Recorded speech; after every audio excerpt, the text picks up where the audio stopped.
Good morning, student. This is Satprakash, and we are going to study about the chapter number 8, Origin of Calendar, in your GK book. And this is class 5.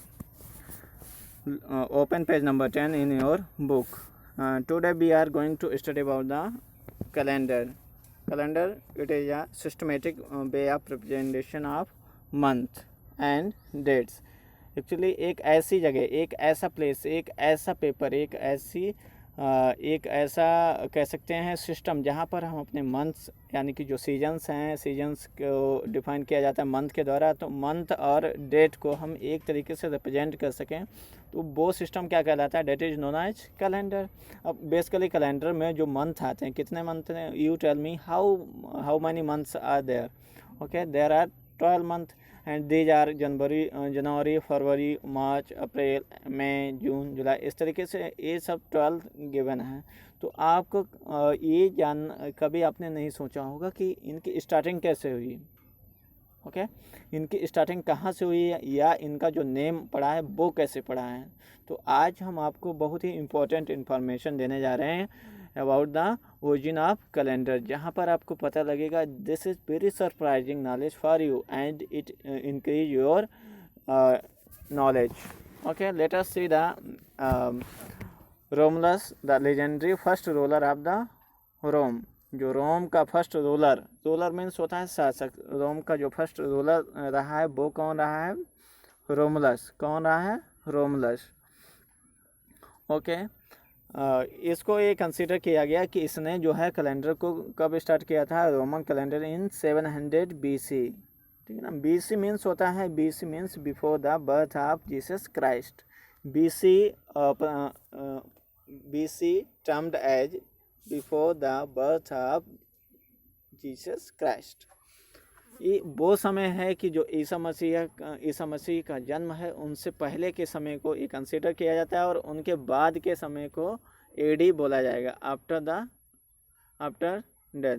तो हम उस time की बात कर रहे हैं जब 700 BC की बात होती है, उस समय कैलेंडर की स्टार्टिंग मानी जाती है. यहाँ पर एक क्वेश्चन आपके लिए दे रहा हूँ कि जो इंडियन कैलेंडर है उसको क्या कहा जाता है? जो भारतीय कैलेंडर है उसको किस नाम से जाना जाता है या उसकी शुरुआत कैसे हुई है? So let us read in detail. First month, our this system first month is January. Okay, January, January. This is January, first month of the our English calendar. This is named after the Roman god of beginning and ending. जो रोम एक country है, वहाँ के जो God हुए, वहाँ के ईश्वर हैं, तो उनके बिगनिंग और समाप्त होने पर जो नाम आता है उसको नाम दिया गया है जनवरी. और इसकी स्टार्टिंग किससे हुई है? जनस से.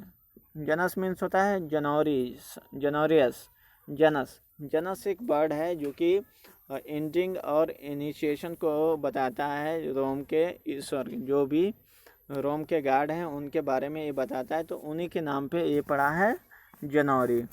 Second one, now look at second, February means this is related to the it is supposed that the name comes either from the old Italian god, जो पुराने इटली के पुराने देवता रहे हैं, god Februus. Name is Februus. उनके नाम से. क्या नाम है? Februus. Or else from the Februa. एक और सेकेंड वर्ड है. ये सब अदर वर्ड हैं तो इनको थोड़ा सा डिफ़िकल्ट आपको लगेंगे. तो ये ऐसा माना जाता है या तो जो वहाँ के ओल्ड इटालियन गॉड हैं फेबरस, वहाँ से लिया गया है, या फिर एक और वर्ड है वहाँ पर जो फेमस है, फेब्रुआ. तो इन चीज़ों से, इन दोनों वर्ड्स से मिलकर ये बना है फरवरी. सिग्निफाइंग, इसका अच्छा अर्थ क्या है?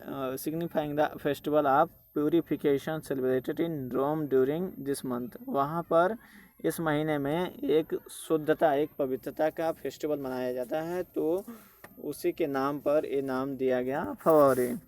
Okay, third month is March. Third month is March. तो मार्च में ये कौन सा? This is the first year, this the first month of Roman year. जो रोमन है, रोमन कंट्री है, वहाँ के ईयर का जो फर्स्ट मंथ होता है वो क्या है, March. And it is the symbol of the god of Roman country. वहाँ पर जो रोमन कंट्री है उनके गार्ड, यानी कि जो वहाँ पर जो स्ट्रगल्स होते हैं, फाइटिंग होती है, तो फाइटिंग में जो उनके प्रमुख देवता माने जाते हैं, युद्ध के प्रमुख देवता माने जाते हैं, जो वार होते हैं, युद्ध होते हैं, उनके प्रमुख देवता हैं, वो प्रमुख देवता कौन है, वो वहाँ पर मार्स हैं। तो मार्स के नाम पर ये क्या पड़ा है, मार्च। मार्स के नाम पर ये पड़ा है March. Now next one is April. April, this is start from appears, this is comes from Aprils. It means Aprils means April means होता है to open, यानी कि चीज़ों को खोलना, क्या करना, खोलना। अप्रैल, जैसे कि आपने फ्लावर्स को ब्लूमिंग करते हुए देखा होगा, means their petals opening continue to bloom the flowers. जो फ्लावर्स होते हैं उन्हें खिलने के लिए जो उनकी पेटल्स होती हैं क्या होती हैं, लगातार खुलती चली जाती हैं। तो उस सीजन में क्या होता है, चारों तरफ हर चीज़ का, फूलों का खुलना, यानी कि उनका खिलना ही होता है। तो उस मैसेज को देने के लिए वहाँ पर एक नेम दिया गया। वो नेम क्या था, अप्रैल्स। अप्रैल्स जो है उसको मॉडिफाई करके अप्रैल बना है। ओके, इसको मॉडिफाई बन के अप्रैल बना है। After that there is a May. May means, May क्या है, actually third month of Roman calendar. एक क्या है, जो रोमन कैलेंडर है उसका कौन सा है, थर्ड मंथ है। कौन सा मंथ है, थर्ड मंथ है। The name probably comes from Maiesta, Maesta. कहाँ से लिया गया वर्ड, कहाँ से लिया गया, मेस्टा, जो कि क्या है, Roman goddess of honour and reverence, जो कि रोम के सम्मान के हकदार हैं, जो सम्मान के लिए पूजे जाते हैं, मेस्टा। तो उनके ऑनर में इसका नाम पड़ा है मे, ठीक है ना। जो फर्स्ट 3 लेटर हैं MAI, उसी से बना है May. Now next month is June, JUNE, June. And it is suppose that it is the come from the representation of young persons like boys between 18-20 such that। ऐसा माना जाता है कि ये जो जून है वो यंग मैंस का रिप्रेजेंटेशन है या जूनियर्स का रिप्रेजेंटेशन है। तो जूनियर से ही बना है जून। ओके, ये कहाँ से बना है, जून। तो इस तरीके से ये चीज़ें यहाँ पर आती हैं। नेक्स्ट बनाई जा जुलाई। It was month in which Julius Caesar was born. आप जब क्लास 12th 11th में उधर पहुँचेंगे तो आपको प्ले पढ़ने को, रीडिंग करने को मिलेंगे। तो वहाँ पर आपको बताया जाएगा कि जो जूलियस सीजर है उसका बर्थ जो हुआ था इसी मंथ में हुआ था, और उसी के ये कब हुआ था, 44 BC में हुआ था। तो उन्हीं के बर्थ को सेलिब्रेट करने के ऑनर में इसको कंसिडर किया गया है जुलाई को।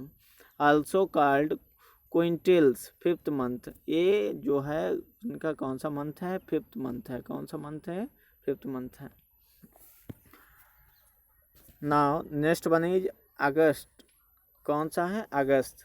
ये एक्चुअली कौन सा, यहाँ पर ये 8th नंबर का मंथ है, और इसकी शुरुआत जो होती है, originally this month was called Sextilis means Sextus means होता है 6, यानी कि 6। What name was later change in honour of the first Roman emperor August. पहले ये माना जाता था इसकी मीनिंग क्या है, 6 है, जो कि सेक्सटेल्स से बना है। लेकिन उसके बाद जब वहाँ के रोम के एम्परर एक बने, वो एम्परर का नाम था अगस्त। इनके सम्मान में इसको नाम दे दिया गया अगस्त। ओके, नाउ नेक्स्ट बनी सितंबर। What is the meaning of September. Septem means होता है 7। तो यहाँ पर क्या मीनिंग है, 7। Now next one is October. What is the meaning of October. October means octo October means octo means होता है 8, octo means 8, octo means 8. Now next one is November. November comes from Navam. It comes from Navam. Navam means 9. Navam means 9. Now last month is December. December comes from Decem. Decem means 10. Decem means 10. Okay. Decem means 10. So in this way you have studied all the 12 months which is comes under this calendar. So read it again and again many times and learn all the things given here. Okay. There is an amazing fact that in first half of the year, it means the month from 1 to 6, there are total 180 days, and after remaining 6 months from 7 to 12 there are 184 days. That's why 2nd July is the mid session of the year. I hope you have understand this all things and learn about it. Okay, thank you very much.